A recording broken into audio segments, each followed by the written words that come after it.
Okay, now I'm sure everyone can see me and what have you. Sorry, around here the lighting has gotten bad because it's a mite overcast. Anyways, this is Ryunma and welcome to my review of Ridonculous Race Lord of the Ring Toss.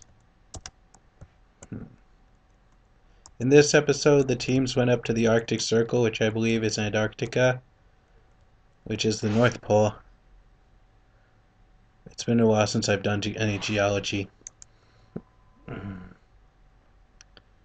forget what the South Pole is called, or if it's just called like the South Pole or something. Anyways, when Don described the Arctic Circle and it showed Santa Claus and Frosty, that was... dang, I missed words missing. That was pretty funny. And Brody calling them, wait, that's later. It seems odd to me that the contestants would dress for cold climates here, but nowhere else, like say Finland or Iceland. But I suppose it makes sense. The North Pole is much colder than any place they've gone so far. Any place they've gone so far. And I was surprised to see the return of the boomerang. I thought it would only stay in Australia, where it would usually make sense. Will it come into play again? Who knows? Jose's comment, cold as it may be, you either learn how to play mind games or else you learn how to say you used to be a nice dancer. That was pretty clever. And Brody's calling the narwhal a water unicorn was pretty cute. In this episode, Devin reached stage 4 of breaking up, so that only leaves him with 3 stages.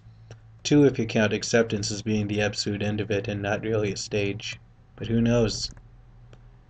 Ryan and Stephanie could also be on the chopping block soon, given how much screen time they've been getting. In this episode, I also would have bet that the Goths would lose for a little bit there, come to think of it, because they didn't quite so much build an igloo as requested. They just built a mound of snow in the shape of a skull and hollowed it out. How they got the okay from the local, I don't know. But back to the subject of the daters.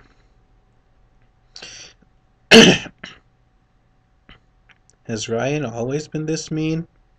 Both this episode and the last one, seems to me that he's been getting a lot just as mean as Stephanie. She's usually the one throwing around insults and complaining about everything.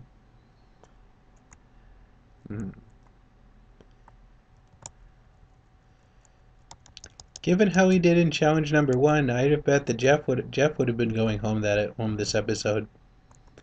And could Ennuy's catching of the narwhal possibly be a callback to his animal attraction from Australia? I mean, it swam right up to him.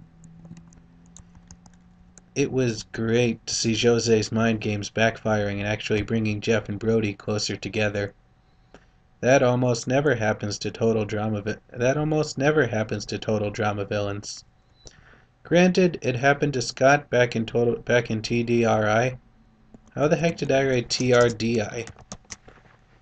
But that was more for comedic effect than drama or game effectiveness. It was surprising to see so much of the Carrie and Devin relationship and not the Noah and Emma relationship this episode.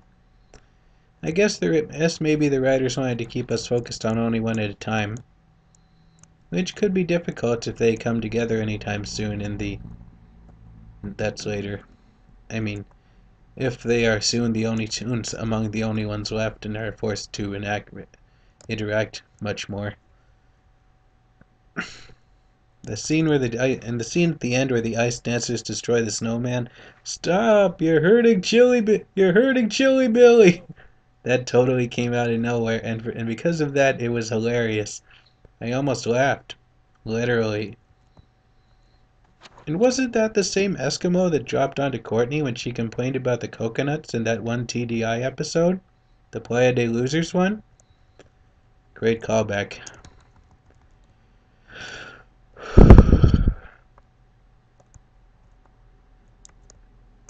I'm glad this was another non-elimination challenge. Yeah, but because Ryan and Stephanie's relationship had problems, their relationship problems haven't been solved in an appropriate manner yet. Now, spoiler here. I haven't seen any episodes beyond this one, but I've looked at the episode summaries on my AT&T Uverse, and the show description says that we'll soon be seeing a 3-apiece pair of super teams being created, meaning 6 teams will be left soon. So that means I think we had 7 teams in this episode. So therefore it looks like one team is definitely getting eliminated very soon. If anyone is getting eliminated, I'm betting that it will be the daters. But only after they've repaired their relationship, of course. How do you like how I'm going slower and enunciating and what have you? 'Cause I noticed that I tend to talk awfully fast and slur words together and mumble. I don't like talking like this, but it makes it easier for people to understand me. Devin's side story of the Carrie and Devin team, that wasn't all that great, though that wasn't all that great, but it did raise an interesting possibility for an alliance in the future with the Goths. Will Devin move on to the next stage of breakup and be actually productive again? I hope so, but we shall see. Sorry if my way of speaking there became unusual for anyone. I'm sorry about that. And this video will end in just a minute. Thank you very much for watching. See you tomorrow.